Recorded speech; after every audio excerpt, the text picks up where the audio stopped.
Hey guys, how's it going? Thomas from Life Tech here. So today I wanted to talk a little bit about internet browsers. It's probably a boring subject for most, but it is the one application we use the most on every device we have, right? From desktops to our mobile phones, to TVs now, tablets, ebook readers, we have browsers everywhere.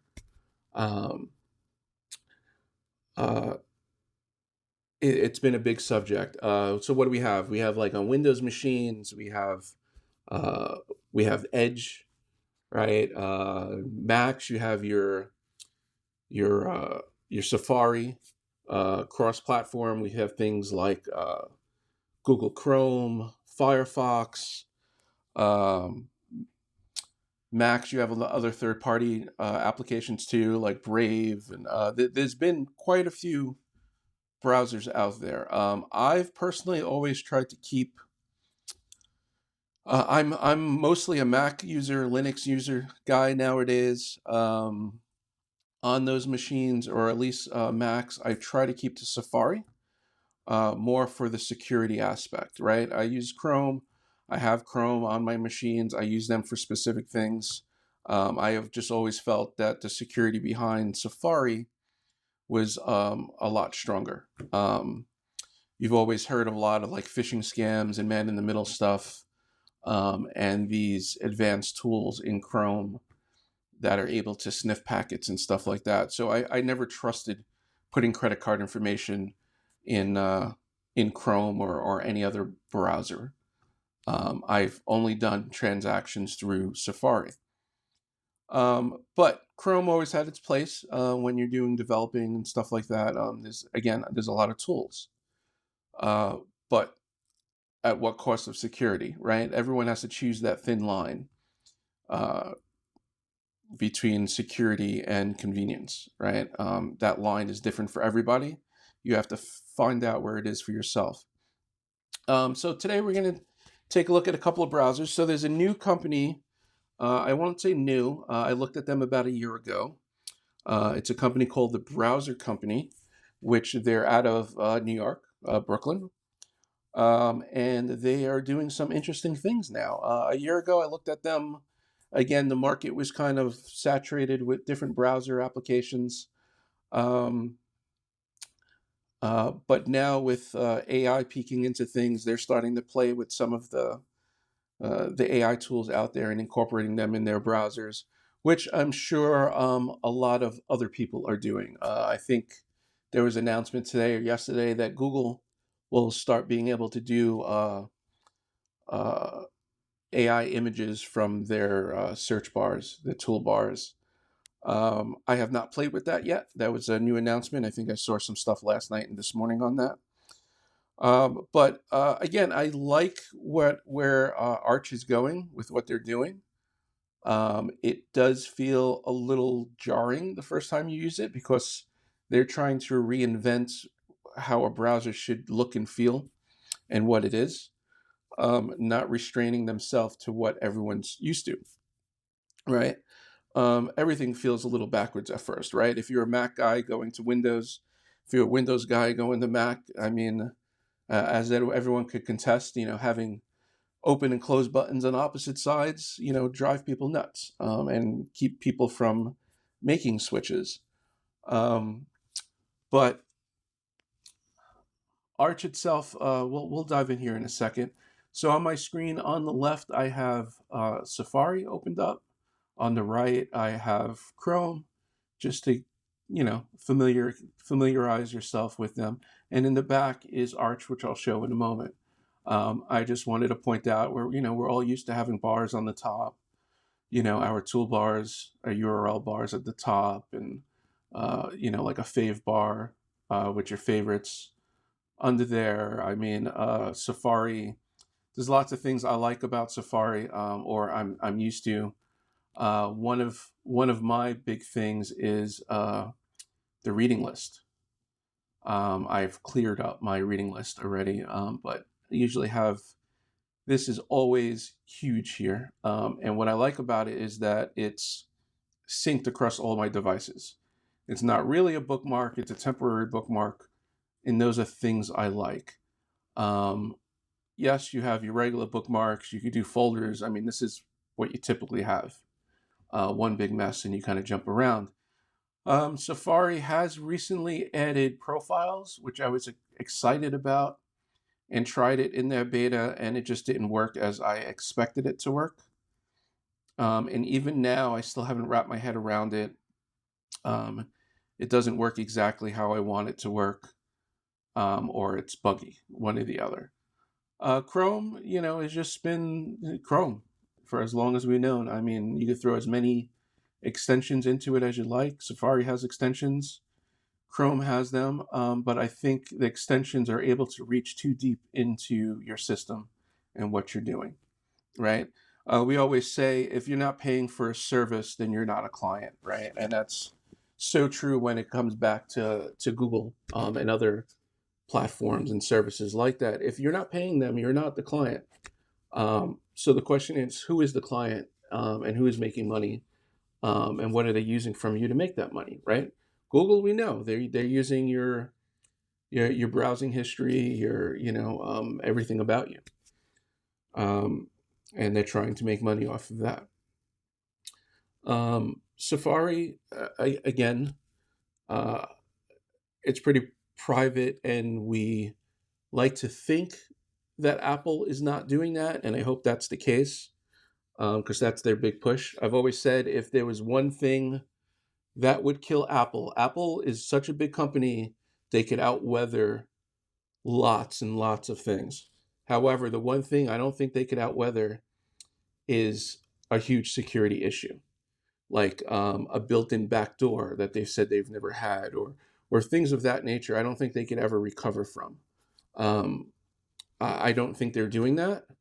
But again, if you build it, they will come. The the road to hell is built with good intentions, right?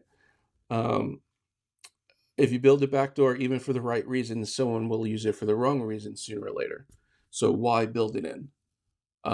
Google, on the other hand, we know they're in bed with the government. They have tons of government contracts, and they are the biggest client to Google is the government. Um, so I am sure this backdoor is built into everything because that's what they would want. Anyway, back to browsers. You got extensions and everything. You also have to pay attention to what extensions you're installing. You could think Safari is all good and dandy, and they everyone likes to say, oh, they're a walled garden. It's like, yes, I like my walled garden. Um, if I install something, I want to know that it is not able to access my credit card information or access my contacts. I want it to be walled in. But people look at that as a bad thing. Again, you have to find that line between security and convenience. That line's different for everybody. Someone might want to type in a 30-character password into something, and someone else might not want to use a password at all. It's the convenience versus security thing. What's acceptable to you? All right, so yeah, so we all know these browsers. We've been using them forever. So let's dive into Arc. So this is Arc. So again, I pulled up the Google page. There is no bar in the top. Over here in the top left-hand corner, there's a little button to open the left sidebar. Also, if you hover over there for a second, it opens it, right? With that said, here we are. We could shortcuts are the same, right? So if we do Command N, we could open up a new window, and we could, go back to Google, right? And there we are at Google. Or if we want to go to the browser company, the browser.company. This is the company that makes Arc. Cool little page talking about what is a web browser, and it's our face to the internet for the most part. who the company is, their team, the support. It is a free application. They're trying to keep free. Like I said, they're based in Brooklyn. If you click the Get Arc, it'd bring you to their Arc page. Yeah, this gives you some, it's a free download. So again, so if we click this button, we'll open up the left-hand side and we'll notice this section. So the left side, I would say, is broken into 4 sections, right? The top section of these buttons up here, these are permanent bookmarks. These are like your pinned bookmarks in Safari, right? So if I came to Safari and if I come to Safari and go the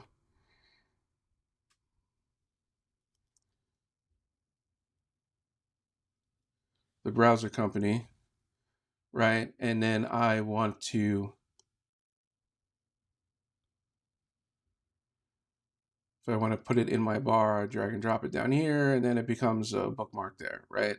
The other options is we could press the little plus button, and that sends it to that reading list, which is one of the things I like about Safari. But if it's in the browser here, I believe you could right click. Oh, wow. I forgot this now. Okay, I forgot how to do that. So there's a way that you could actually leave it in your bookmark, or you know what? Sorry, it's a tab. So yeah, if we pin the tab, it goes in the left-hand side and it stays open. So it refreshes on its own in the background. So this is a tab and this is here. So this is doing the same thing that Arc is doing, right? Up here. So these are like pin tabs in Safari. So they're in a corner, they're in the corner and they're running. And they're updating. Underneath that, we have this other section where it says home. These are your bookmarks. So these are your typical bookmarks. The next section under that is your tabs. So every tab you open, so if I go here and go Google, and then you'll notice when I open up a new tab, you get the kind of pop-up, this what's the word I'm looking for? This pop-up where you could type stuff in. So you don't have a URL bar at the top. It's in the middle of your screen, which is maybe foreign to some people, but people that use like Alfred or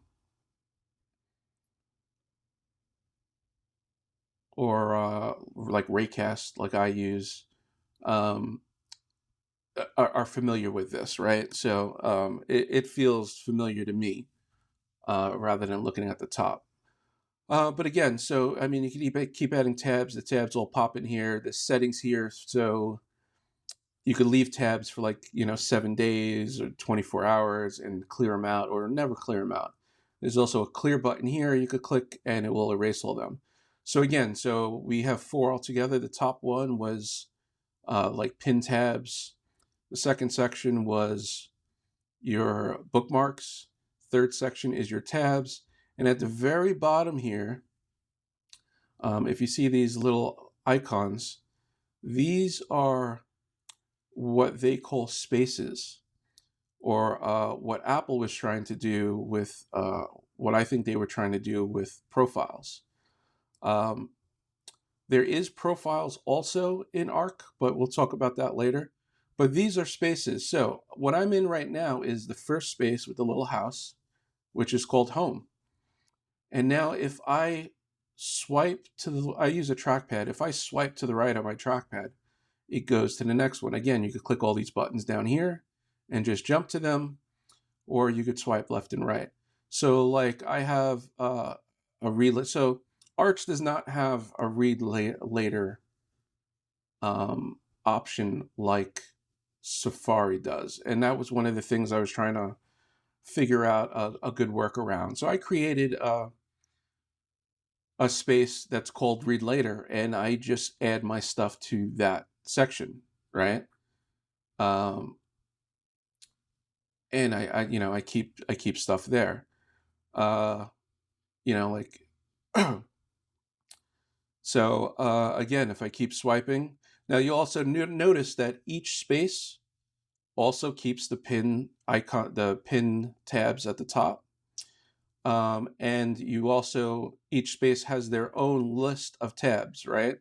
So if you're in the read later and you had a tab here, put the Arch Browser Company back, or it's one that we don't have open already. I don't know, let's just do yahoo.com. It will stay in this. So if I swap right and left, you'll see, you know, every space has their own tabs.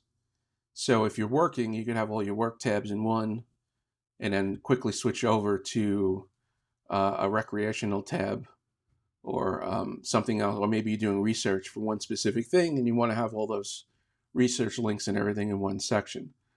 So again, this to me is pretty cool. It makes it easier to separate your bookmarks from, you know, from one another. You can use folders.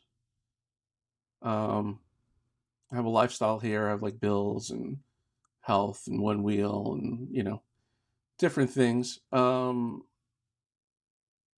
You can, if you also notice when I switch between them, the colors change. So there's different styles that you could create to each one of these spaces to make them look a little different as well. And you can do that by coming down here, and you could right click and go to manage spaces, and you see all the spaces that pop up here.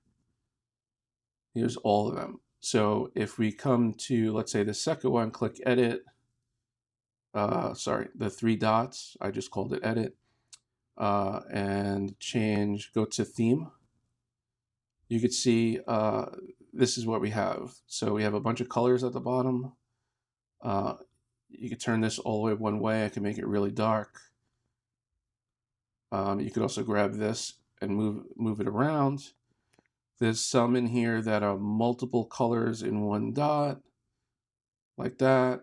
So they kind of have like their own kind of granite type of style. This icon here is how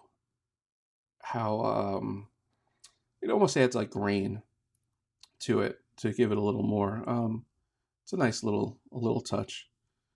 Yeah. So, and you know, you could rename them. You could add emojis or icons to them, and then you can move them in the order that you like, right? So that is spaces, right? So yeah, okay. So let's go back. So from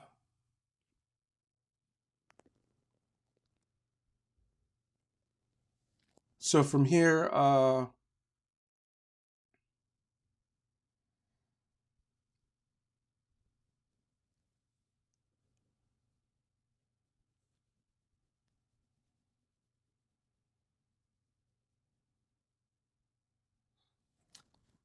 sorry guys, just getting a text. Okay, so from here, we're going to look at some more of the features. So if we go to Arc at the top, go to settings, we could look in here, come to general, you know, preview settings, fetch, you could set your search engine to Google. So the big thing is Max. So these are the AI features that they're building into Arc right now. Ask on a page, I'll show you, but basically you use the command F, like find, and you could ask it a question about the current page you're on. And it will find that information and give you a quick link to it to find it in that page. 5-second previews, basically if you hover over an icon and hold shift, sorry, not an icon, a link, and hold shift, it will give you a brief summary with some bullet points about that page. Tidy tabs, if you add a bookmark and then you save the bookmark permanent, so if you have a tab and move a tab to a bookmark, which creates the bookmark, it will rename the tab to something to something more related to what the page is. Tidy Downloads is pretty nice. If you download something, it will rename the download using AI to something that represents where you got it from and what it is. So a lot of the times you might download, a file. Let's say it's text.txt, and you have no clue what that is, but there's 20 of them in your downloads folder.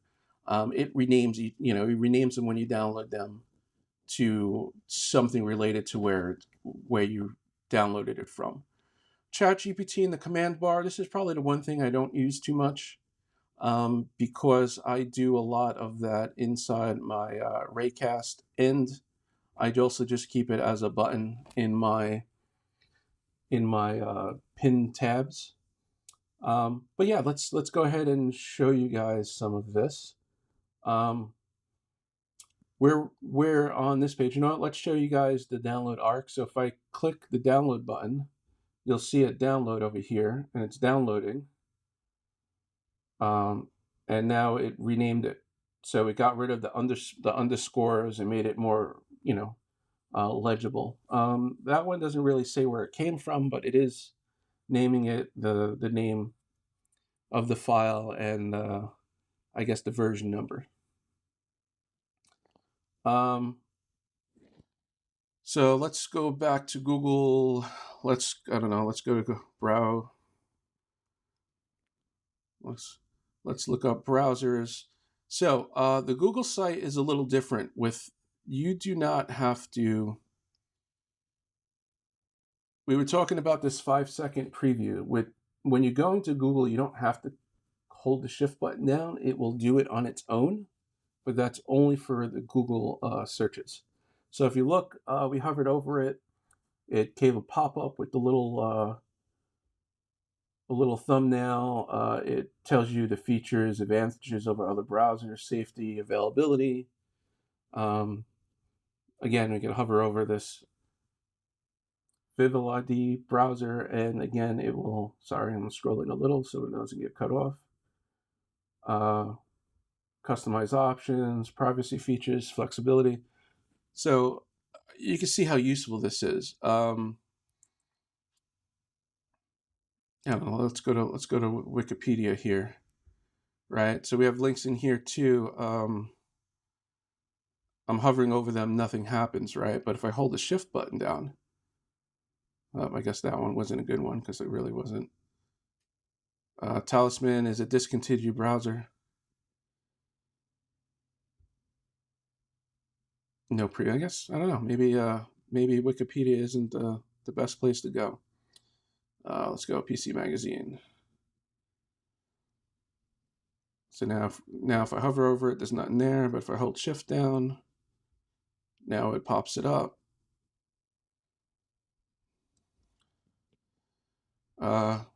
Just out of curiosity, we're gonna skim this article, one of these articles.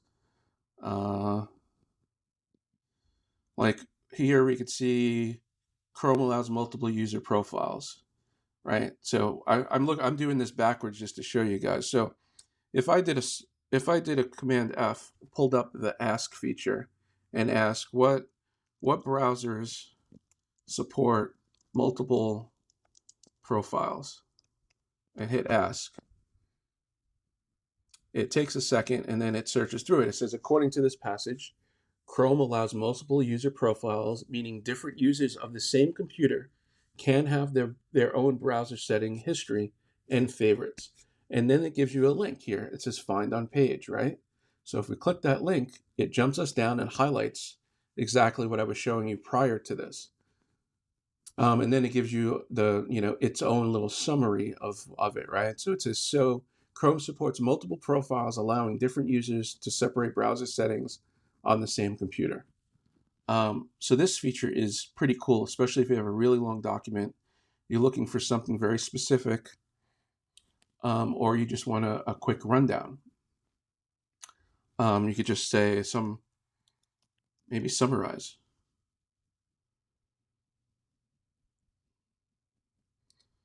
Here's a 10-word summary. Yeah, I think that's hanging up. Anyway, yeah. So those are some of the key features in here. Did I miss something? Right. So we did the Ask page of 5 seconds, tidy tabs. I'll show you that in a minute. The tidy downloads we did. So we're on this Chrome tab right here. If I drag it up to add it into the browser, you'll watch and it'll rename itself. There you go. It renamed Best Browsers of 2023. Right. This way it makes a little more sense in there. It only does that when you drag it up here. And then you could delete them like that. So again, Arch is doing a lot of interesting things here. It took me a second to stop looking at the top for bookmarks and look at the left-hand side. But the key thing for me is these spaces, being able to break the spaces up into different things, and from there, it it just keeps you more organized. It keeps you a lot more organized. Um, and then those extra little AI features, I think they're really good. The question is it going to make them stand apart from everyone else? Right now, it is because they've integrated it fast, right? So Google just announced that they're doing some stuff. All these browsers are going to have AI stuff soon. They're first to the table. Will they be the best? I don't know, right? I developed apps early on for Apple with the first iPhone that came out. I created applications that use databases. Uh, at the beginning, it was about how fast you got something to the market. That's what made money. But as time progresses, it becomes quality, not quantity. At the beginning, it was quantity, not quality. So that being said, it was hard to go up against giants, on your own or with a small team back then, because they were able to just put so many man hours in making their stuff polished. So for things that don't have patents and stuff like that, it's hard to compete in that world. So my question is can Arc stay ahead of the curve with these other browsers? Will these other browsers just throw more money and more AI features into their things? Again, for me, security always came first, which is why I stuck with Safari. Features came second, or I would keep another browser around for those additional features when I needed them, and still used Safari for my everyday thing. All right, guys. If you have no questions, let me know your comments down below. And until next time, take care.